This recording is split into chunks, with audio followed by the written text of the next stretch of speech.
வணக்கம். இந்த சந்தை பார்த்திங்கன்னா சிவகங்கை மாவட்டம் இளையான்குடியில் நடைபெறுகின்ற ஆட்டுச்சந்தை.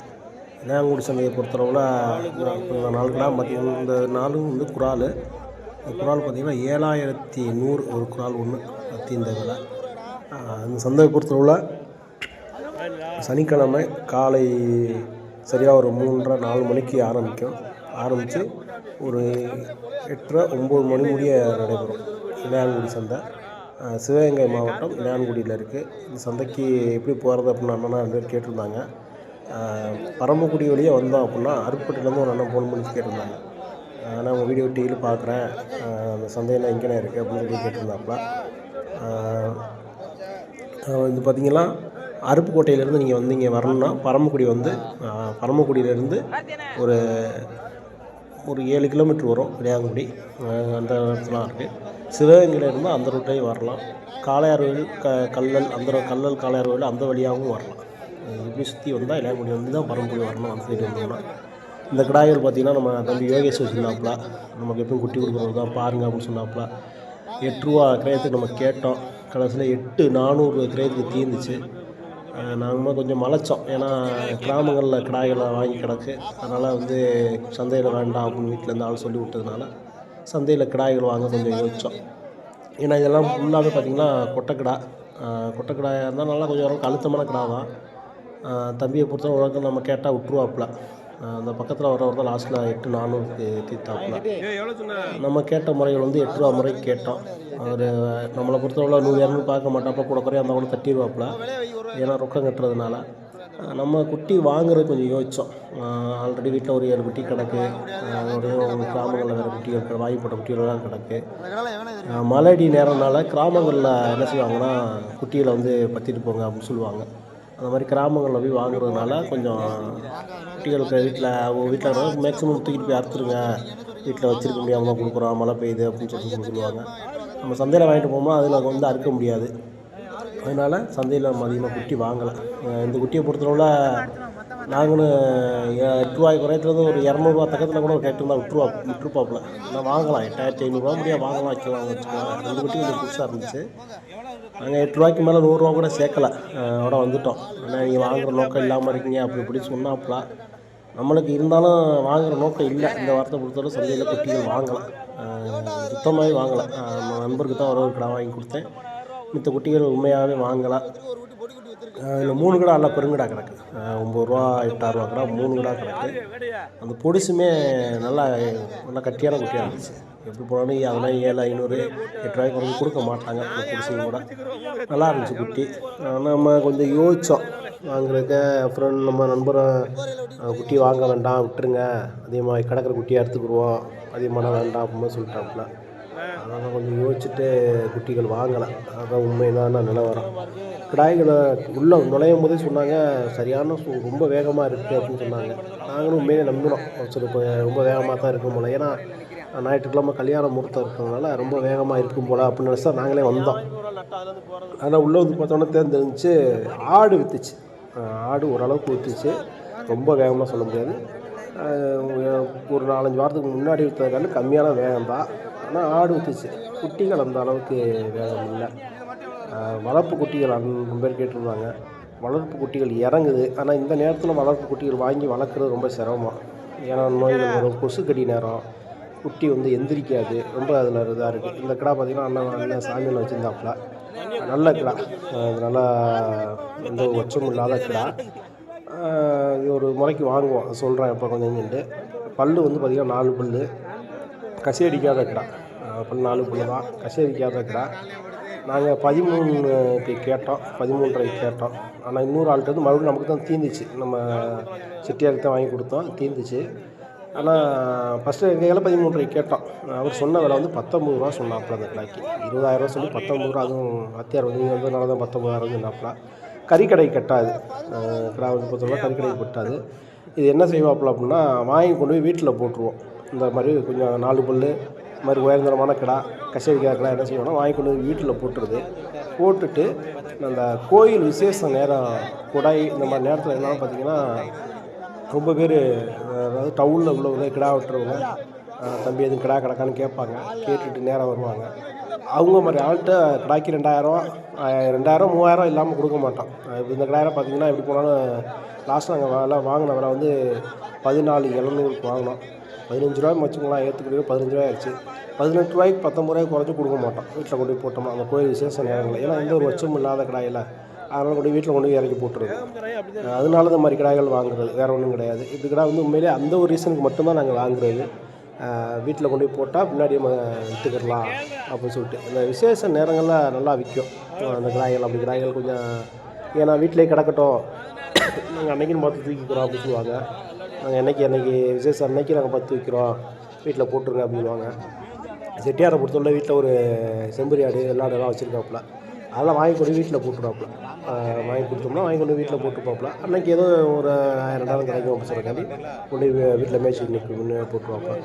வீட்டுக்கு தேடி ஆள் போய் வாங்கிக்கிடுவாங்க, அவ்வளோதான். இந்த குட்டி பார்த்திங்கன்னா கொஞ்சம் பொடுசு தான். அவர் சொன்ன விலை 11 ரூபா சொன்னாப்புல, 10 ரூபாயில் இருந்துட்டாப்புல. நாங்கள் கேட்ட விலை வச்சு 8 ரூபாய்க்கு கேட்டேன். ஒரு பக்கத்தில் சொன்னாப்புல, அவர் வாங்கியிருக்காப்புல அப்படின்னு சொன்னாப்புல. அவ்வளோ சரி அப்படின்னு சொல்லி விட்டாச்சு. அவ்வளோ அந்த கடாய் அப்படி தான் பேசிகிட்டு இருந்தோம். அவர் 19,000 ரூபா சொல்கிறாப்புல, அதை வாங்கி எப்படி வாங்குறது, 13 மதிச்சு அப்படின்னு. ஏன்னா இந்த நீங்கள் நினைக்கலாம் இந்த விலையுறை கடாய், அந்த கடாய்னா உண்மையிலேயே கோயில் விசேஷ நேரத்தில் 20,000 ரூபா கடை தான், குறைச்சி கொடுக்க மாட்டாங்க. இப்போ இந்த கடாயோட மதிப்பு பார்த்திங்கன்னா 14, 15 தான். அதுக்கு மேலே அது மதியம் கிடையாது. கிராமங்களில் பொறுத்தவரை அதெல்லாம் 20 ரூபாய்க்கு சொல்லுவாங்க. போய் கிராமத்தில் கேட்டால் 20, 21 கொடுப்பாங்க. சந்தையில் அந்த கடை, ஏன்னா சந்தை வந்து அந்த சூழ்நிலைக்கு ஏற்ற மாதிரி தான் சந்தையை பொறுத்தவரை. இந்த மாதிரி நேரங்களில் அந்த கடை அவ்வளோக்கு தான் போகும். மேக்ஸிமம் 15 ரூபாய்க்கு போகிறதே பெரிய விஷயம். அந்த கடாயெல்லாம் இழுத்து பிடிச்சா வைப்பாங்க. 15 ரூபாய்க்கு விற்கிறதே பெரிய விஷயமா இருக்கும். அதனால தான் இப்போ கிராமங்களில் போய் வாங்குறதுனால சந்தையிலே வாங்குவோம். சந்தைக்கு கிராமத்துக்கு என்ன ஒரு விசேஷமாக, சந்தையில் சில குழுமெல்லாம் பண்ணுவாங்க, பாடம் போடுவாங்க. சில இதுகளுக்கு ரொம்ப ஒரு சீக்கு கண்ட குட்டிகள் வரும். இந்த மாதிரி விஷயங்கள் வர்றதுனால தான் கொஞ்சம் சந்தைக்கு பயன்படக்கூடிய. கிராமத்தை காட்டிலும் சந்தையில் சாதமாக கூட வாங்கலாம். ஏன்னா கிராமத்தில் மதி தெரியாமல் அவங்களே சொல்லுவாங்க 20 கிலோ விழுங்க, 40 கிலோ விழுங்குன்னு சொல்லுவாங்க. நம்ம முறையாக கேட்டோம்னா என்னப்பா அப்படி அடித்து கேட்குறீங்க வைக்கிறீங்கன்னு சொல்லுவாங்க. இது மேக்ஸிமம் மன வருத்தத்தை கொடுக்கும். ஏன்னா இப்போ நம்மளை ஒருத்தர் கிராமத்துக்கு வர சொல்கிறாங்கன்னா நம்மளுக்கு தெரிஞ்சவராகத்தான் இருப்பார். அவர்கிட்ட போய் அவர் 10 கிலோ விழுகிற குட்டியை 15,000 ரூபா சொல்லுவாப்புல. அதை போய் நம்ம போய் 7 ரூபாய்க்கு கேட்கணும். 10 கிலோ விழுகிற குட்டினா நம்ம 7 ரூபாய்க்கு கேட்டால் தான் அது 8 ரூபாய்க்கு தீரும், 8,000 ரூபாய்க்கு தீரும். நம்மளுக்கு ஏதோ போக செலவு வர செலவுக்கு கழிக்க போக நம்மளுக்கு ஒரு 5,000 நிற்கும். அந்த ஒரு இதுதான் அதில் போய் பார்க்க முடியும். மித்த வந்து பெருசாக நம்ம போய் எதுவும் போய் சம்பாதிக்க முடியாது. அவங்க 15,000 ரூபா சொல்கிற குட்டி நம்ம 7 ரூபாய்க்கு கேட்டோம்னா நம்ம என்னமோ அவங்க வந்து அடித்து பிடிக்கிட்டு வர்ற மாதிரி அவங்க நினைப்பாங்க. அவங்களே நினச்சிக்குவாங்க 15,000 ரூபா அந்த குட்டி 15 கிலோ விழுகும் அப்படின்னு. ஆனால் நம்ம அப்படி கறிக்கடையில் நம்ம அப்படி வியாபாரம் பார்க்க முடியாது. ஏன்னா 1/4 கிலோ 1/2 கிலோன்னு அறுத்து போட்டு கொஞ்சம் கொஞ்சமாக தான் நம்ம கழிக்கணும். பெரிய முதலாக போடுவோம், கழிக்கிறது கொஞ்சம் கொஞ்சமாக கழிப்போம். இப்போ ஒரு தீபாவளி ஆடி அப்படின்னா ஒன்றும் பிரச்சனை இல்லை, கூட்டம் எல்லோரும் கறி வாங்க வருவாங்க, அன்றைக்கி நம்ம அடித்து தட்டிடலாம். ஆனால் இந்த மாதிரி நேரத்தில் அப்படி தட்ட முடியாது, கொஞ்சம் கொஞ்சமாக தான் போட்டு விற்கணும். சில நேரங்கள்லாம் கறி காயவும் செய்யும், நம்மளுக்கு ஏமாச்சி இடம் வைக்காது. இந்த மாதிரி ரொம்ப இதெல்லாம் இருக்குது. அதனால் ரொம்ப சிரமப்பட்டு தான் நம்ம குட்டிகள் வாங்கி கறிக்கடை போடுற மாதிரி இருக்கும். சில பேர் என்னப்பா ஒரு வீடியோ இப்போ இருக்குன்னு இந்த வீடியோ போட்டோன்னா ஒரு இதில் வரும், நீங்கள் நேராக நம்ம சொன்னால் நம்ப மாட்டேன் சொன்னாங்க, நேராகவே நான் எடுத்துருப்பேன். நம்ம வீடியோவை பொறுத்தவரை எதுவுமே லைவாக இருக்கணும் அப்படின்னு சொல்கிறக்காண்டி தான் நம்ம நேராக அவங்க ஆட்டுக்காரவங்களும் வாங்குறதுக்கும் உள்ள டீல் மட்டும்தான். நம்ம குட்டி கேட்குறோம் அப்படின்னா நம்மளும் ஆட்டுக்காரன் பேசுகிற விலை மட்டும்தான் நம்மளுக்கு கேட்கும். மித்த வாங்கிட்டு போகிறவங்க ஒரு 5,000 சேர்த்து சொல்லுவாங்க, வாங்கி விற்கிறவங்க ஒரு 1,000 ரூபா சேர்த்து சொல்லுவாங்க. அந்த ஒரு இது நம்மகிட்ட இருக்காது. இப்போ ஒருத்தவங்க வாங்கிட்டு போகிறவங்க போய் ஒரு குட்டிக்கு விலை கேட்டோம்னா அவங்க துல்லிதமாக வாங்கின விலை தான் சொல்லுவாங்கன்னு சொல்ல முடியாதுல்ல. ஏன்னா அவங்க வாங்கி விற்கிறவங்களா இருந்தாங்கன்னா அவங்க ஒரு 1,000 ரூபா சேர்த்து தான் சொல்லுவாங்க. நம்ம அப்படி கிடையாது, நம்ம வாங்குகிற குட்டிக்கு நம்மளே விலை வைக்கிறோம். அவங்க முறையான விலையை அந்த விலையை சொல்கிறாங்க, நம்ம என்ன விலை கட்டுவோம் அந்த விலையை கேட்குறோம். அதுதான் நம்மளுடைய இந்த யூடியூப்போடைய மெயின் பாயிண்ட்டே. நம்ம போய் யார்கிட்டையும் போய் பேட்டி எடுக்கிற மாதிரி நம்ம எடுக்கிறதும் கிடையாது. அவங்ககிட்ட போய் பேசுங்க அப்படின்னா சந்தையில் என்ன நிலவரமோ அந்த நிலவரம் நேராக லைவாக போய்கிட்டு இருக்கோம், அவ்வளோதான். உள்ளே என்ன எப்படி போய்கிட்டு இருக்கோம் அப்படின்னு அந்த ஒரு இது மட்டும்தான். 10 குட்டி நம்ம எந்த குட்டியை போய் வாங்குகிறோமோ அந்த குட்டியை கேட்போம். கொஞ்சம் பிரச்சனைகளாக நடக்கக்கூடிய குட்டியில் நம்ம போய் 2 வீடியோ எடுப்போம். நம்ம எடுக்கிறது வந்து பார்த்திங்கன்னா நேராக அவங்களுக்கும் வாங்குறவங்களுக்கும் உங்களுக்கு உள்ள இது மட்டும்தான். வாங்கிட்டு வரவங்கள்ட்ட பேட்டி கேட்டோம், அவங்கள்ட்ட இது ஒன்று எவ்வளோக்கு வாங்கலாம், எத்தனை கிலோ விழுகுது அப்படின்னு சொல்கிறதுனா நம்ம அவங்கள்ட்ட கேட்க முடியாது. நம்மளுக்கு கறிக்கடை வச்சுருக்கோம், நம்மளுக்கு மதி தெரியும், நம்ம வைக்கிற விலை அவங்க சொல்கிற விலை இது மட்டும்தான் அதில் ஓடும். அண்ணன் ஒருத்தர் கேட்டிருந்தாப்புல லைவில் பார்த்துட்டு, அண்ணன் அவங்க நேராக பேசுங்களேன் அப்படின்னு. ஒரே ஒரு விஷயம் என்னென்னு கேட்டிங்கன்னா, லைவில் நேராக பேசுகிற அளவுக்கு மித்த சந்தைகள்லாம் நான் உண்மையிலே பார்த்துருக்கேன். பேசுகிறா சொல்கிறாங்க. ஆனால் எங்கள் சந்தையில் பொறுத்தவரைக்கும் இந்த மாதிரி சொல்ல மாட்டாங்க. அவங்க எல்லாத்துக்குமே தெரியும். ராம்நாடு அதான் எப்படி இருக்கும் அப்படின்னு. நம்ம போய் அண்ணே எவ்வளோக்குண்ணே விற்றீங்க அப்படின்னு கேட்டோம்னா, எவ்வளோக்கு விற்கிறேன் உனக்கெல்லாம் போப்பா அப்படின்வாங்க. ஏன்னா அந்த மாதிரி இருக்கும். வெறும் கோவக்கார ஆளாக இருக்கும். எந்த இதாக இருந்தாலும் சரி தான். ஏதோ 100ல் ஒருத்தவங்க வீடு சொல்லுவாங்க. அந்த ஒருத்தர்கிட்ட போய் நம்ம போய் கேட்டுட்டு இருந்தோம்னா நம்ம வியாபாரம் பார்க்க முடியாது, குட்டி வாங்க முடியாது, விற்க முடியாது. அதனால் யார்கிட்ட போய் கேட்குற இது நம்மளுக்கு இல்லை. நம்மளே நம்ம விலை வைக்கிறோம், அவங்க பேசுகிறாங்க, அதை என்ன தீருதோ அதுதான். இதுலேயும் வேறு ஒரு அண்ணனா ஒருத்தர் சொன்னாப்புல, அவர் நம்ம சப்ஸ்கிரைபர் இருப்பாங்க, அவர் சொன்னாப்புல, அண்ணே நம்ம விற்கிற விலையை அப்படியே போடுறீங்க, நம்ம ஒரு நாளைக்கு வாங்கிட்டு வந்து 1000 நட்டத்துக்கு விற்கிறோம், அது அவனுக்கு பெருசாக தெரியுதுல்ல. ஒரு நாள் 2000 கூட சேர்த்து விற்றுட்டோம்னா அதை தொங்குறேன். அன்றைக்கி நான் அந்த நம்பி போட்ட யூடியூப்பை பார்த்தேன், நீ அதில் என்கிட்ட 10,000 வாங்கிட்டு போய் 12,000 விற்றுட்ட அப்படின்னு சொல்கிறேன். நான் நேராக உனக்கு ஆளை வைக்கவான்னு கேட்குறேன். அதனால் கொஞ்சம் அதில் கொஞ்சம் பார்த்து செய்யுங்கண்ணே அப்படின்னு சொன்னாப்புல. நம்ம ஒன்றும் பெருசாக இது ஒன்றும் இல்லைண்ணே, லைவை போட்டு விட்டுட்டு நம்மளால் பாக்கெட்டில் போட்டுருவோம் மொபைலை, அது வரல ஓடிக்கிட்டு இருக்குது. அவ்வளோதான். நம்ம விலை நம்ம குட்டி வாங்குறது பண்ணுறது தானே. அதில் நம்ம போய் ஒளிமறைவு நம்ம வேணான்னு சொல்லி தான் நம்ம யூடியூப்பே அப்படின்னு சொன்னால் ஒளிவு மறைவு இல்லாமல் ஓடிக்கிட்டு இருக்காங்க. ஒரு 500 சேர்த்து வைப்போம், 500 குறைச்சி சொல்லுவோம், அப்படி இல்லை. டைரெக்டாக போட்டு என்ன விலையோ அந்த விலை போகுது. இந்த ஆடு நிற்கிற ஆடு நிற்கிது பாருங்கள். அந்த அண்ணன் எப்பவுமே ஒரு பெருங்கொண்ட வியாபாரி, ஆடு அதிகமாக கொண்டு வருவாப்புல. இது 2 குட்டியும் கிடா குட்டி, நல்லா அழுத்தமான குட்டி தான். பார்க்க சொன்னாங்க. நாங்கள் மேக்ஸிமம் இந்த வாரம் குட்டி வாங்குகிற அந்த மூடே இல்லை, கிடக்கிற குட்டி போதும் அப்படின்னு சொல்கிறக்காண்டி மூடே இல்லை. இன்றைக்கி சனிக்கிழமை சாயந்தரம் போய் இந்த கிராமங்களில் கிடக்குது ஒரு 7 குட்டி கிடா குட்டி வாங்கி போட்டிருக்கோம். அதை போய் கிராமத்தில் போய் தூக்கிட்டு வரணும். அதனால் எப்போயும் நம்மளுக்கு ரெகுலராக கொடுக்குறவங்க, அந்த குட்டி கிடக்கிறவங்க எப்போயுமே குட்டி கிடந்துச்சு அந்த மழை நேரத்தில் பிடிச்சிக்கோங்க கொண்டு போங்க அப்படின்னு சொல்லுவாங்க. நம்ம விலை சொல்கிற விலைக்கு அவங்க அனுசரிப்பாங்க. சில பேர் தான் மோட்டத்தனமாக நிற்பாங்க ஒழிய எல்லா பேரும் அப்படி கிராமத்தில் சொல்ல போகிறது கிடையாது. சில பேர் தெரியும், சரி இந்த குட்டி இவ்வளோ தான் வரும், அவங்க இவ்வளோ தான் கஷ்டப்பட்டு தான் போடணும் அப்படின்னு தெரியும். அவங்ககிட்ட ஒரு 500 1000 நம்ம அடித்து கேட்குறது கிடையாது. ஒரு 500 1000 குறைச்சி குறைச்சி வாங்கிட்டு வந்தோம்னா நம்மளுக்கு ஏதோ ஒரு 1000 2000 கிடைக்கும். மித்தவங்ககிட்டனா ஒரு சில பேர்னா ரொம்ப இதாக இருப்பாங்க. சில வார்த்தைகள்லாம் கூட பேட் கமெண்ட்ஸ்லாம் வரத்தான் செய்யுது. நம்ம அதை எப்படி ஸ்டாப் பண்ணி போடுறோன்னு தெரியல. ஏன்னா அப்படியே எடுக்கிறதுனால அதை கட் பண்ணி போட்டோம்னா நம்ம பேசுகிற வாய்ஸ் மாறுது, குட்டியோட இது மாறுது. அதனால் கொஞ்சம் உள்ளே வருது. அதனால் முடிஞ்ச அளவுக்கு வாய்ஸை குறைச்சிருக்கேன். முடிஞ்ச அளவுக்கு அதில் சில விஷயங்கள் வந்துச்சுன்னா கொஞ்சம் மன்னித்து கொள்ளுமாறு கேட்டுக்கொள்கிறேன். ஏன்னா அவங்க சந்தையை சொல்லும்போது 4 பேர் 4 விதமாக பேச தான் செய்வாங்க. இது நம்ம நண்பர், அவர் ஒரு தெரிஞ்சவருக்கு ஒரு குட்டி வாங்க 2 இடைத்தரகர், அதாவது தரகர்னு சொல்கிறவங்கள கூப்பிட்டு வந்தாங்க.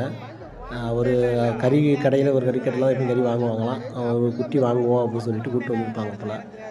அது குறால் 7 ரூபா மதித்தேன், அவங்க 8100 வாங்கியிருப்பாங்க போல். அப்புறம் தரகு காசு இருக்குது, அவர் இவங்களுக்கு 500 கொடுக்கணும், குட்டி வாங்குற இடத்துல 500 வாங்குவாங்க. அப்போ அது ஒரு மதியம் 9 ஆயிரும்.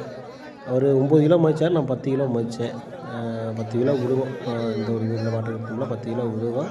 குறால் கொஞ்சம் நல்லா தான் இருந்தது.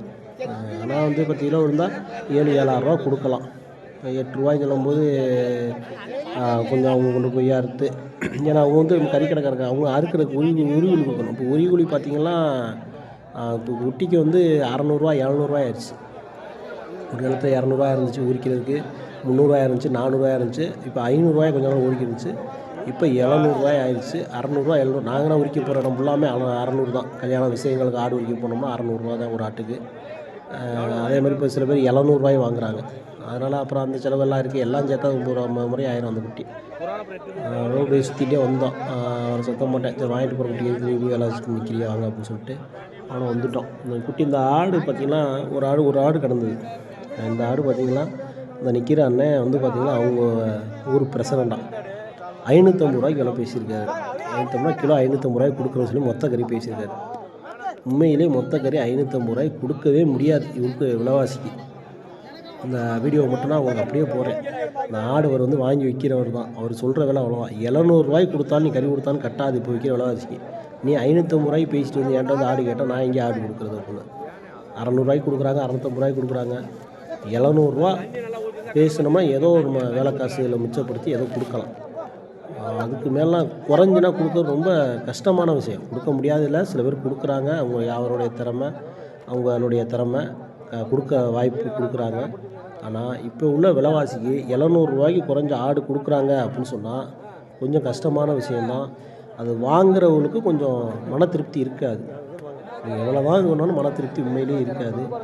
ஏன்னா அவங்களால தப்பிக்க முடியாது. ரூ. 700 குறைஞ்சு கொடுக்குறாங்கன்னா அவங்களால தப்பிக்க முடியாது. அப்போ அவங்க ஏதாவது கூலுமால் பண்ணத்தான் செய்வாங்க. அந்த அண்ணனா வந்து மொத்தக்கறி பயங்கரமாக கொடுக்குறவர், இந்த பச்சை சட்டை போட்டுருக்காரு. இப்போ நான் அவர் பேசுகிற வீடியோ அதனால அதில் இருக்குது, நீங்கள் பார்த்துக்கோங்க. மறைய அண்ணன் யார்கிட்டையும் எதுவும் சொன்னீங்கன்னா நம்ம நாளைக்கு சங்கடப்பட்டுருவாங்க. இது கிடா குட்டியை கூப்பிட்டு நம்மகிட்ட காமிச்சாப்புல. ஒரு ஆடு அதோட குட்டியை குட்டிடுச்சு. நல்லா அழுத்தமான குட்டி, நல்லா பாலுடி மப்பிள் இருக்கணும், பயங்கரமான குட்டி. அண்ணன் சொன்னது 7,000 சொன்னாப்புல. நாங்கள் 5 கேட்டோம். அண்ணன் மலைச்சிட்டாப்புல. 5 பயப்படாத வித்துடலாம் அப்படின்னாப்புல. ஏன்னா நாங்கள் அதுக்கடுத்து கேட்கல, அதுக்கு மேலே எங்களுக்கு வேண்டாம் அப்படின்னு சொல்லிட்டோம். அவங்க பார்ட்னரோட பயப்படாத வித்துருவோம் அப்படின்னு சொன்னாப்புல. ஓரளவுக்கு நமக்கு அனுசரித்து கொடுப்பாப்புல. குட்டி எழுதுங்கிறத கூப்பிட்டு காமிப்பார். பார்த்து வாங்க பாருங்கள் அப்படின்னு சொல்லுவாப்புல. அதனால் நல்ல குட்டி தான். அதுக்காண்டி அந்த கிடா குட்டி வந்து நம்ம குறை சொல்ல முடியாது. நல்ல சின்ன குட்டியாக இருந்தாலும் நல்ல பாலுடைய மப்பு. எப்படி போனாலும் 8 கிலோவாச்சு இருக்கும். 7 கிலோ 8 கிலோ இருக்கும். 7 கிலோ குறையாது. ஏன்னா அப்படி குட்டி. நம்ம குட்டி வாங்குகிற நோக்கம் இல்லாதனால அடித்து கேட்டால் தானே மறுபடியும் திருப்பி இது பண்ண மாட்டாங்க. அதனால் சும்மா கீழே கேட்டுட்டு வந்துட்டு பேசாமல் நம்ம கொடுத்து 5 வாங்கலாம். அதான் பெரிய எங்காலும் அதுக்குமே 5 கேட்குறீங்க, 4 கேட்க சொன்னாப்புல. இது அது குறைஞ்சு நம்மளாம் கரெக்டாக மதிச்சிடுறது. அதுக்கு மேலே ஒரு மேலே ஒரு 200-300 சேர்த்து பார்ப்போம் முடியும். அதுக்கு மேலே 1000 போக மாட்டோம். அதுக்கு எடுத்துனா வேண்டாம் அப்படின்னு சொல்லிட்டு வந்துடுது. நல்ல குட்டி. இப்போ இந்த ஆடு பேசிகிட்டு இருப்போம். அப்போ அவர் அண்ணனும் அவங்களும் ஆடு கொடுக்குறவங்க, அவங்களும் ஆட்டுக்கறி கொடுக்குறவங்க தான். பெரும் செட்டு. இந்த ஆடு வந்து ஒரு ஆடு ஒன்று ரூ. 8 கரையாது கேட்டு 8,600 கேட்டு 9 கேட்டாங்க. ஆடு வந்து அவ்வளோ தெளிவான ஆடுனா சரக்குனா சொல்ல முடியாது. சரக்கு பத்தாத சரக்கு தான். ஒரு 5 ஆடு நல்ல ஆடாக இருக்குது அது நிற்கிறதுல. மித்ததெல்லாம் கொஞ்சம் சரியில்லாத சரக்கு தான். இந்த ஆட்டையே அவர் 9 கொடுக்கல. 10 10ங்க இல்லாட்டி நீட்டு போன்னு சொல்லிட்டாங்க. இது நிற்கிற ஃபுல்லாக பேருமே வியாபாரி தான். ஒவ்வொரு அண்ணனுமே நம்ம வச்சுருக்கிறவருமே வந்து கறி கொடுக்குறவர் தான். நல்ல பெருங்குண்டா வியாபாரி தான் அவரும். அவரே சொல்கிறாப்போ, நான் அந்த ஏரியா ஃபுல்லாக போய் வாங்கிட்டு போய் எடுத்துகிட்டு வந்து கொடுக்குறேன், நானே கொடுக்க முடியாது, நீ இங்கே வாங்கி எப்படி கொடுப்பேன் அப்படின்னு சொல்கிறாங்க. அதில் 2-3 என்ன என்கிட்ட வந்தாங்க, நான் கொடுக்க முடியாது சொல்லிட்டேன், அவர் கொடுக்குறாப்புல விடுங்க அப்படின்னா. ரொம்ப சிரமம்னே. இந்த மாதிரி மொத்தக்கறி கொடுக்கும்போது 550 கொடுக்குறாங்க. நம்ம அவங்கள குறை சொல்ல முடியாது. கொடுக்குறாங்க, அவங்க மனசாட்சியை தொட்டு வந்து இப்படி யாரும் கொடுக்க மாட்டாங்க. உண்மையில் அதுதான் பிரச்சனை. நம்ம பேசுகிறோம், நம்மகிட்ட வந்து கேட்டால் நம்ம நேராகவே கேட்டுருவோம். இப்படி யாரும் கொடுக்க முடியாது. 600 650 கூட ஒரு அளவுக்கு இழுத்து பிடிச்சி ஏதோ பண்ணலாம்னு வச்சுக்கோங்களேன். 550 சத்தியம் வாய்ப்பு இல்லை. நான் கொடுக்குறேன்னு சில பேர்னா கமாண்டில் போடுவாங்க. நேராக அவங்க கொடுக்குற குட்டியை கொண்டு வந்து எங்களுக்கு முன்னாடி கொடுக்க சொல்லுங்கள் பார்ப்போம், நல்லா இதாக கொடுக்குறோம் சொல்லுங்கள் பார்ப்போம். கொடுக்க முடியாது. சும்மா வந்தால் வேணா இதுக்கு சொல்லிக்கலாம், நம்ம கொடுக்குறாங்க தான். ஆனால் கண்டிப்பாக அதோடைய இது வித்தியாசம் இருக்குது. கொடுக்குற முறைகளில் வித்தியாசம் இருக்குது. அது நம்ம ஒன்றும் ஓப்பனாக சொல்ல முடியாது. இது எதை செய்கிறாங்க அதை செய்கிறாங்கன்னு நம்ம சொல்ல முடியாது. அப்படி செஞ்சால் தான் கொடுக்க முடியும், வேறு வழி கிடையாது. நீங்கள் 550 குறைச்சி கொடுக்குறாங்க, 100 வந்து கிலோவுக்கு 100 150 குறைச்சி கொடுக்குறாங்க அப்படின்னு நினச்சிங்கன்னா உண்மையிலேயே வேறு வழி கிடையாது. அண்ணன் கூட ஒரு இதில் சொல்லுவாப்புல, நான் கொஞ்சம் அசந்தேன்னா சட்டை 300 ரத்தம் தெரிக்கிங்க தள்ளி உட்காருங்கண்ணே அப்படின்னு சொல்கிறேன். ரத்தம் தெரிஞ்சா தெரிச்சிட்டு போகுது, ஏன் சட்டை தானே, நான் துவச்சிக்கிறேன், நீ யார் அப்படின்னு சொல்கிறாப்புல. என்னென்ன இப்படி சொல்கிறிய, தள்ளி உட்காரு, நீ சட்டை 300 தான், நீ 1 கிலோவுக்கு 3000 மாற்றிடுவேன், அதனால் நீ யார் அப்படின்னு சொல்கிறாங்க. அந்த மாதிரி இருக்கும் நிலமை. ஆனால் வந்து அவங்க சில பேர்னா விட்டுட்டு போனாங்கன்னா கொளுத்தி விட்ருவாங்க. அந்த மாதிரியெல்லாம் மொத்தக்கறி அது யாரில் பிரச்சனைகள் வரத்தான் செய்யும். நம்ம வந்து இது வந்து யாருக்குன்னா நம்ம வந்து வியாபாரிகளை குறை சொல்கிறதுக்கு இல்லை. முடிஞ்ச அளவுக்கு நீங்கள் நியாயமான விலையில் கறியில் கேட்டு பாருங்கள், கொடுப்பாங்க. நீங்கள் கம்மியாக கொடுக்கணும்னு நினச்சிங்கன்னா கண்டிப்பாக கம்மியாகவும் கொடுப்பாங்க, வேறு வழி கிடையாது. இல்லை அவங்க வர்ற மொத்தக்கறியை நம்ம எதுக்கு விடணும் அப்படின்னு சொல்லிட்டு கம்மியாகவும் கொடுப்பாங்க. அப்போ வந்து விலைகளை வந்து அவங்க வந்து என்ன செய்ய முடியும், வாங்கிட்டு வந்து நட்டத்துக்கு கொடுக்க முடியாதுல்ல. யாருமே வந்து இவர் கூட சொல்லுவார், அவர் பிரசிடண்ட்டை தூக்கி விட்றதுக்காண்டி இவர் நட்டப்புறக்காண்டி கொடுப்பாரு, நம்ம கொடுக்க முடியுமா, ஆடு அந்த நம்ம விலைக்கு விற்க முடியுமான்னு கேட்பாப்புல. அண்ணன் ஒருத்தர் சொல்லுவாப்புல, சொத்து வாங்கி ரொம்ப கடந்திருக்கு, விற்றுக்கரலாம் அப்படின்னு சொல்லிக்கான்னு கொடுப்பாப்புல அப்படின்னு சொல்லுவாங்க. உண்மையிலே அதே ரீசனு நம்மளுக்கு. அதான் பணங்காசு இருக்குது, அழிக்க முடியல, பணங்காசு விற்க முடியல, அழிக்க முடியலைன்னா இந்த மாதிரிலாம் பேசிட்டு கொடுக்கலாம், கொடுத்துட்டு நட்டப்பட்டுட்டு போகலாம். ஆனால் நம்ம வந்து வியாபாரம் பார்க்குறவன் லாபத்தில் தான் பார்ப்பான், நட்டத்தில் பார்க்குறதுக்கு எவன் இருக்க மாட்டான். எந்த ஒரு மனுஷனை வந்து நம்ம நட்டப்படுறவங்க விற்க மாட்டோம். நீங்கள் 5000 கிலோ போட்டால் கூட 550 ரூபாய்க்கு கொடுக்குறது கஷ்டம்தான். அதில் எந்த ஒரு இதுவும் கிடையாது. ஒரு சில பேர் கொடுக்குறாங்க. அதில் இதில் வந்து ஆந்திரா இருக்குது. ஆந்திரா வந்து கொடுக்கலாம். ஏன்னா ஆந்திரா வந்து பார்த்திங்கன்னா அசால்ட்டாக அந்த ஆந்திரா ஆடு பார்த்திங்கன்னா 40 கிலோ விழுகும், 30 கிலோ விழுகும். அதில் கொடுக்க வாய்ப்பு இருக்குது. அந்த ஆடை பார்த்திங்கன்னா ஆந்திரா ஆடு 15,000 ரூபாய்க்கு வாங்கணும். ஒரு ஆடு 15,000 ரூபாய்க்கு வாங்கணும்னா 35 கிலோ குறையாமல் விழுகும். அதில் நம்ம 550 ரூபா கொடுத்தா கட்டணும். நம்ம நாட்டு ஆடுகளில் கட்டுறதுக்கு வாய்ப்பே கிடையாது. அந்த அண்ணன் கூட பேசுவார், கேட்டு பாருங்க.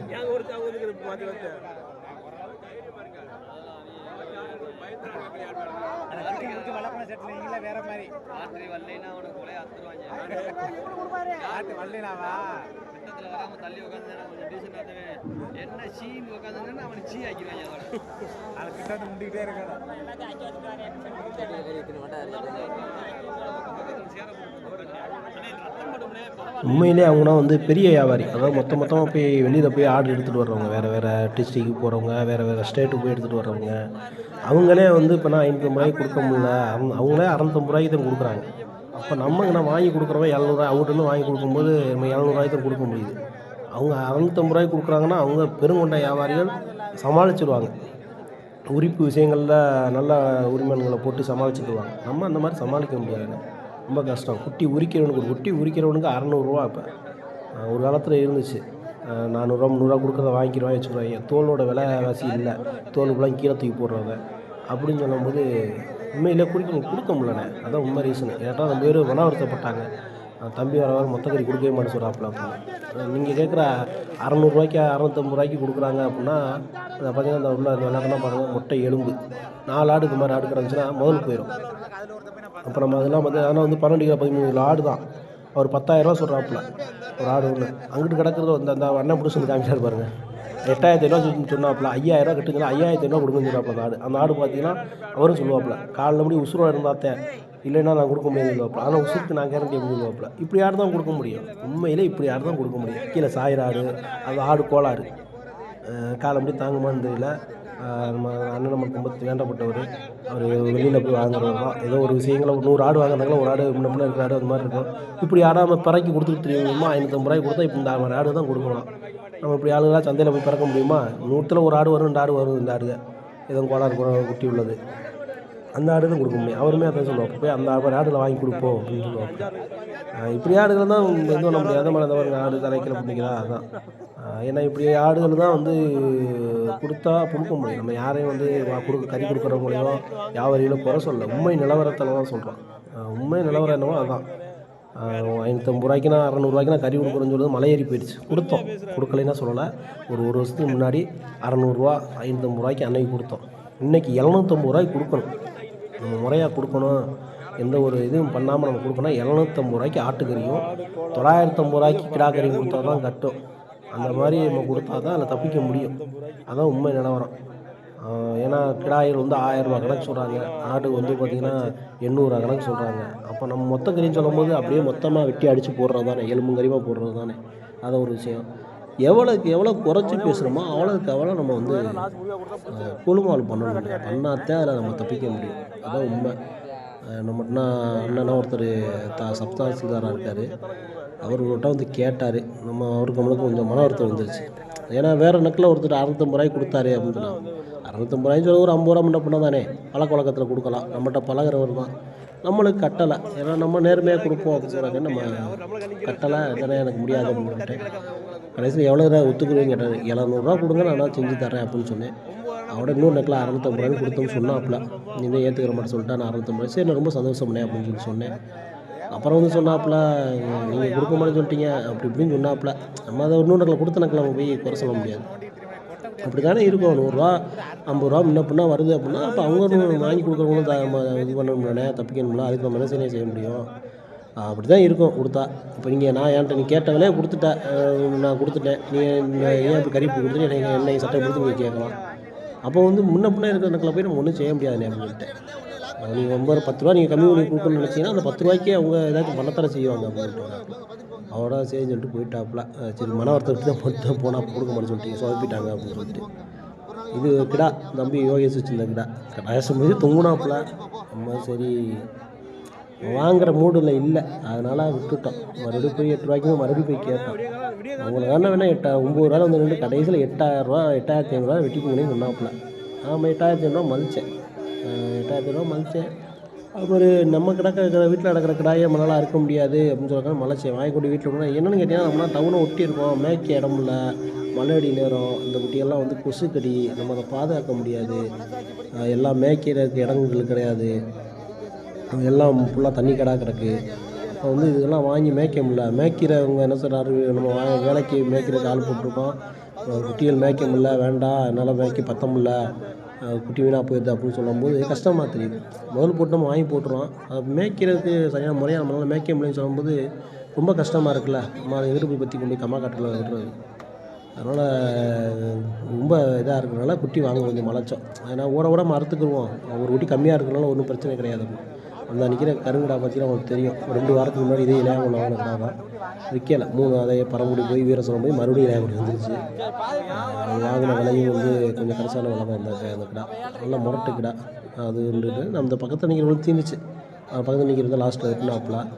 நம்மளுக்கு அது கட்டால் அந்த மாதிரி தான் நாங்கள் கேட்டுட்டோமோ அவங்க கேட்க மாட்டாங்க, அவரும் வாங்க தான் நிற்கிறாப்புல. இதுதான் வந்து வியாபாரிகளுக்கு ஒரு இது. நம்ம விலை ஒருத்தர் வச்சுட்டு இருக்கும்போது நம்ம போய் விலை வைக்க முடியாது. அவங்க நம்ம விலை தெரியும், அவங்க 7000 இல்லை 5000 கேட்டாலும் ஒன்று வரைக்கும் தான் மாதிரி நிற்பாங்க. உடனே நம்மளுக்கு கட்டுமான விலை நம்ம பண்ணுறதுக்கு விடுங்க நான் முடிச்சுக்கிற 8 ரூபாய்க்கு அப்படின்னு பிடிக்க மாட்டாங்க. நீங்கள் 5000 கேட்டாலும் அவங்க பார்த்துக்கிட்டு தான் நிற்பாங்க, யாரும் வந்து இது பண்ண மாட்டாங்க. மேக்ஸிமம் இந்த பல்லு பார்த்து, இந்த மாதிரி பல்லு பார்த்து வாங்கணும். இப்போ வந்து நான் சொல்கிறதுக்குங்களா 650 650 ரூபா அந்த மாதிரி இதெல்லாம் என்னன்னு கேட்டால், பல்லு இல்லாத ஆடுகள் அந்த மாதிரி ஆடுகள் தான் வந்து தேரும். அந்த மாதிரி ஆடுகள்லாம் கூட விளக்காடு கொடுக்கணும். விசேஷங்களுக்கு அண்டாலகுன்றதுக்கு அது கரெக்டாக இருக்கும். இப்போ கறிக்கடைகளுக்குலாம் அப்படி ஆடுகள்லாம் வாங்கி அறுக்க முடியாது, பல்லு சேர்ந்த கடாய்கள் வாங்கி அறுக்க முடியாது. அந்த ஒரு குறைகள் இருக்குது அதில். அதனால இந்த பல்ல பிடிச்சி பார்ப்பாங்க எல்லாருமே, இந்த பல்ல தான் பிடிச்சி பார்ப்பாங்க. எல்லாம் பார்க்க இலசிடுவாங்க. இலசி நம்ம அதில் தான் கண்டுபிடிக்கணுமே கூடிய, முரட்டுத்தனமாக இருக்குது, அப்படி இருக்குது இப்படி இருக்குது அதில் வச்சு கண்டுபிடிக்க முடியாது. பல்ல பிடிச்சி பார்த்தா இது இலசா இல்லையான்னு தெரிஞ்சிடும், அவ்வளோதான். 2 பல்லு 4 பல்லு கூட கறிக்கடைகளுக்கு அறுக்கலாம், அதில் எந்த ஒரு மாற்று கருத்தும் இல்லை. 6 பல்லுனா தான் கறிக்கடையில் அறுக்க முடியாது, விசேஷங்களுக்கு தான் அறுக்க முடியும். அந்த 6 பல்லை பல்லு இல்லாத அந்த விசேஷங்களுக்கு அறுக்கலாம். பல்லு 2 பல்லு அப்படின்னா அதை அறுத்துக்கலாம், அது அறுக்கலாம். 4 பல்லு அறுக்கலாம், பல்லு போடாத இருக்கலாம். பல்லு போடாத பச்சை குட்டி மோக்காரியாக 20 கிலோ 25 கிலோக்குலாம் இருக்குது. அதெல்லாம் ஒன்றும் உடனே அதை வந்து கறி நல்லா இருக்காது, முரட்டுத்தனமாக இருக்குது அப்படின்னு நம்ம சொல்கிறது எல்லாம் எந்த ஒரு இதுவும் கிடையாது. அப்படி கறியில் வாங்கி சாப்பிட்டு பாருங்கள், அதோட இது எப்படி இருக்கும். நீங்கள் பல்லு இந்த பொடி குட்டியாக இருக்குது பாருங்கள், அதை வாங்கி சாப்பிட்டு பாருங்கள், அதோட கறி என்ன இருக்குன்னா அப்போ தான் உங்களுக்கு தெரியும், வித்தியாசம் தெரியும். அப்படி குட்டி கறிகளை வாங்கி கண்டிப்பாக ஒரு நாளைக்கு சாப்பிட்டு பாருங்கள். இப்போ நானுமே இதில் 2 கிடாய்கள் காமிப்பேன், அந்த கிடாயை பாருங்கள். இந்த கிடாயும் 2 பல்லு, அந்த கிடாயும் 2 பல்லு, யாருமே நம்ப மாட்டீங்க. ஆனால் அந்த கடாயோட கறி டேஸ்ட்டு கொஞ்சம் கூட அந்த கடாய்க்கு வராது. இது 2 கிடா தான். 2 கிடாய் கேட்டேன், நல்ல கிடாய் இருந்துச்சு, போய் கேட்டேன். கிடாய் கொடுத்துட்டோம்னு சொல்லிட்டார், கிடா வித்தாச்சு அப்படின்னு சொன்னாப்புல. அந்த கிடாயை கேட்டேன், 11 ரூபா சொன்னாப்புல. அதை விலை வைக்கல, 8 ரூபா மதிச்சோம். எந்த கேட்டோம் சொல்லிட்டு வந்துட்டோம். 11 ரூபா சொல்லும் போது எந்த கேட்டோம்னு சொல்லி வந்தாச்சு. கொஞ்சம் விலை வந்து அதிகமாக தீரலை, அதுதான் உண்மை. ரொம்பனா குட்டிகளுக்குலாம் அப்படியே கிடந்துச்சு, வேகமாக இருக்குன்னு சொன்னாங்க. அப்படி ஒன்றும் வேகம் தெரியலை. இன்னும் கறிக்கடை குட்டிகள் வந்து அதிகமாக சேல்ஸ் ஆகாது, அதான் முக்கியம். ஏன்னா எல்லாமே ஐயப்பனுக்கு மாலை போட்டிருக்காங்களா. நீ மார்கழியில் வந்து இதுக்கு மாலை போட்டுருவாங்க, தை முடிய கறிக்கடை அவ்வளோ வேகம் இருக்காது. ஏன்னு கேட்டால் அப்புறம் பழனிக்கு மாலை போட்டுருவாங்க. அதனால் கறிக்கடைகள் அவ்வளோ வேகம் இருக்குது, ரொம்ப வேகமாக இருக்காது, நார்மலான இதில் தான் ஓடிக்கிட்டு இருக்கோம். அதனால் வந்து கறிக்கடைக்காரங்க குட்டிக்கு அதிகமாக வாங்க மாட்டாங்க. ஏதோ வளர்ப்புக்கு வாங்குறவங்க இது ஃபுல்லாக மழை காலம், அப்போ வந்து வளர்ப்புக்கும் அதிகமாக என்ன பண்ண மாட்டாங்க, வாங்க மாட்டாங்க. அப்போ வந்து சந்தை நிலவரம் கொஞ்சம் கீழே தான் இருக்கும், மோசமாக தான் போயிட்டுருக்கோம். ஏங்கி கொடுத்து குட்டிகள் வாங்குறது வேஸ்ட்டு, கொஞ்சம் இதாக தான் இருக்கும். செம்புரி வந்து இன்னும் 2 மாதத்துக்கு வளர்ப்புக்கு வாங்குற குரூப்பு செம்புரிக்கு இறங்கும். அந்த டிசம்பர் மாதத்தில் செம்புரிக்கு இறங்குவாங்க. இறங்கி அதிகமான இது வாங்குவாங்க. வளர்க்குறவங்க, அந்த பண்ணைக்கு வளர்க்குறவங்க செம்புரி வாங்க அதிகமான பேர் உள்ளே வருவாங்க. வெள்ளாட்டங்குட்டியை பொறுத்தவரை அந்த அளவுக்கு ஏங்கி போட்டு அப்போ செம்புரி மாறினா 100 குட்டி 200 குட்டி வாங்கினா வளர்க்க முடியாது. அதனால் அதை வந்து அந்தளவுக்கு ஏங்கி வளர்க்க மாட்டாங்க. இது ஃபுல்லாமே நம்ம நாட்டு ஆடுக தான், நம்ம ராமநாதபுரத்தை சுற்றி உள்ள ஆடுகள். ஒவ்வொரு ஏரியாவுக்கும் ஒவ்வொரு ஆடு ஃபேமஸ்ஸு. இப்போ தஞ்சாவூர் சைடுனா போட்டிங்கன்னா ரொம்ப பள்ளையாடுன்னு சொல்லுவாங்க, அந்த பேர் ரொம்ப இதாக இருக்கும். எப்படின்னா தரையோடு இருக்கும் அந்த ஆடு. அந்த ஆடு வந்து தஞ்சாவூர் சைடில் இருக்கிற ஆடு. இது கூட நம்ம எல்லாம் மீடியமான சைஸாக இருக்கும். இதே வந்து எட்டையாவரம் போயிட்டால் எல்லாம் கொடியாடாக இருக்கும். அதுதான் வித்தியாசம். நம்ம ஏரியாவில் உள்ள ஆடு இதுதான், நம்ம நாட்டு ஆடுகள் இதுதான். இது குரால். தம்பி வந்து விலை சொன்னாப்புல. தம்பி சொன்னவங்கள 11,000 சொன்னாப்புல. அண்ணன் ஒருத்தர் விலை வச்சாப்புல 7,500 விலை வச்சாப்புல. நம்ம 8,500 விலை வச்சோம். நம்ம நண்பருடைய கடைக்கு வாங்கி கொடுக்குறதுக்கு 8,500 விலை வச்சோம். அந்த தம்பி லாஸ்ட்டில் பார்த்தா நம்ம வேறு ஆள் நினச்சா கடைசியில் நம்ம அண்ணனுடைய பையன்தான். அப்புறம் அவர்கிட்ட சும்மா காமெடி பண்ணிட்டு இருந்தான். லாஸ்ட்டில் கேட்டோம், 8,500 கேட்டான். நான் வாங்கினதே 9,500 சொன்னாப்புல. சரி பிடிச்சிங்க அப்படின்னு சொல்லிட்டேன். தம்பியை சும்மா நக்கல் அடிச்சுட்டு இருந்தோம். 11,000 சொன்னாப்புல. 10 ஒரு ரூபாய் தானே கொடுங்க, 11 கொடுங்க அப்படின்னு சொன்னேன். அவரை சிரிச்சுக்கிட்டு பேசிகிட்டு இருந்தோம். அவர் கொடுக்க மாட்டேன்னு சொல்லிட்டாப்புல. இல்லை வாங்கினது கூட வாத்தியார விடுங்க நின்றுட்டு போகுது அப்படின்னு சொன்னாப்புல. நான் கேட்டது 8,500 கேட்டேன். இல்லை நிற்கட்டும் அப்படின்னு சொல்லிட்டாப்புல. நான் வாங்கலை அப்படின்னு சொல்லிட்டாப்புல. அவனை விட்டாச்சு. அப்புறம் விட்டுட்டு அவர் நம்ம தெரிஞ்சவர் தானே, அவரை சத்திரம் பேசியிருந்தோம். நம்மகிட்ட இவரை பொறுத்தவரை நியாயமாக சொல்லுவாப்புல. அம்மா ஐயா அவர் இன்னொருத்தர் கிடா இருப்பார், அவரோட பார்ட்னர் அவர். நியாயமாக சொல்லுவாங்க, வாங்கினா ஒரு 500 கிடைக்கிற மாதிரி சொல்லுவாப்புல. நம்ம நண்பர் கொஞ்சம் வளைச்சாப்புல. 9 வேண்டாம் அப்படின்னு சொன்னாப்புல. அவரை சரி அதுக்கு மேலே விலை வைக்கல. சரி போதும், அவருக்கும் குட்டிகள் கிராமத்தில் வாங்கி கிடக்கிறதுனால போதும், ஒரு குட்டி பாருங்கள் போதும், அதுக்கு மேலே வேண்டாம் அப்படின்னு சொல்லிட்டாப்புல. அதனால் நம்ம அவருக்கு அவட சரின்னு சொல்லிட்டு போயாச்சு.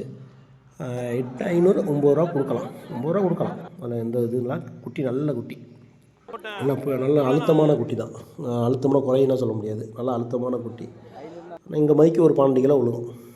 11 12 கிலோ தாராளமாக விழுகும். குறைஞ்சி விழுகிறதுக்கு வாய்ப்பு இல்லை. நல்ல அழுத்தமான குட்டி. அதாவது சில குட்டிகள்லாம் ரொம்ப உயரந்தரமாக இருக்கும், புடி பத்தாத குட்டியாக இருக்கும். சிலதுகள் வந்து எலும்பாக இருக்கும், அதை வச்சுட்டு 9 10 சொல்லுவாங்க. ஏன்னா அந்த குட்டியை காட்டில் நம்ம குட்டி உயரமாக இருக்கே அப்படின்னு நினைப்பாங்க. இதுதான் வித்தியாசம். புடி வந்து நல்லா அழுத்தமாக இருக்கணும். கறி கட்டு நல்லா இருந்துச்சுன்னா அது கூட 4 கிலோ 3 கிலோ சேர்த்து விழுகும். 1 கிலோ கூட விழுகும். மதிக்கிற காட்டில் 1 கிலோ கூட விழுகும் நல்லா கறி கட்டாக இருந்துச்சுன்னா. கொழுப்பொடி உள்ள குட்டியாக இருந்தாலும் கூட கறி விழுகும். அந்த கொழுப்புனால தான் யோசிக்கிறது ஒழிய, ஏன்னா கொழுப்பு வந்து கறிக்கடைகளில் சேர்க்க மாட்டேன்னு சொல்கிறாங்க.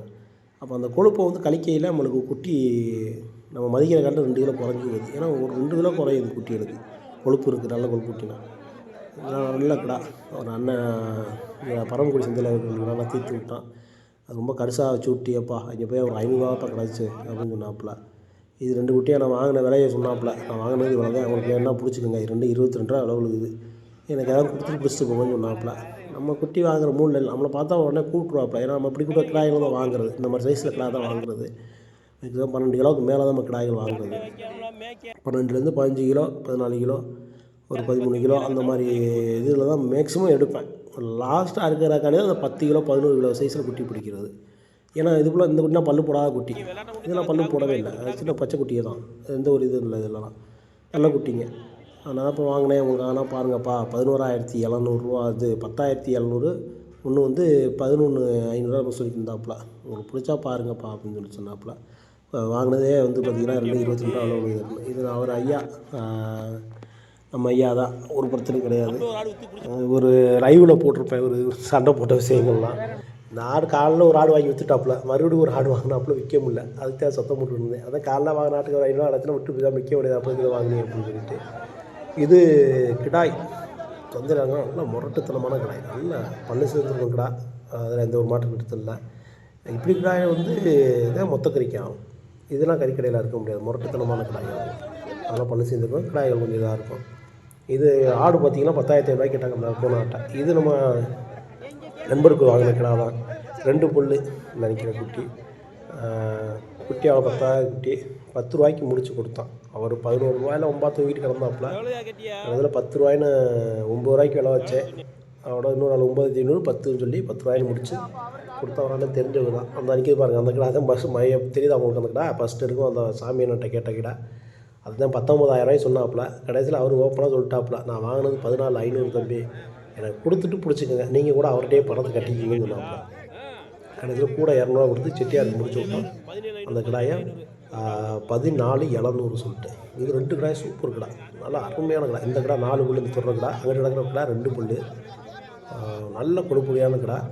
34 கேட்டேன் 2 கிடாயும். அவர் அண்ணன் 35 கேட்டாராம், கொடுக்க மாட்டேன்னு சொல்லிட்டாரு அப்படின்னு சொல்லிட்டு எங்கள் மேலே வருத்தப்பட்டு போனாப்புல. நான் 35 ரூபாய் கேட்டு கொடுக்க மாட்டேன், நாங்கள் கையில் என்கிட்ட கொடுத்துட்டு பாக்கி வாங்க போயிருந்தாப்புல.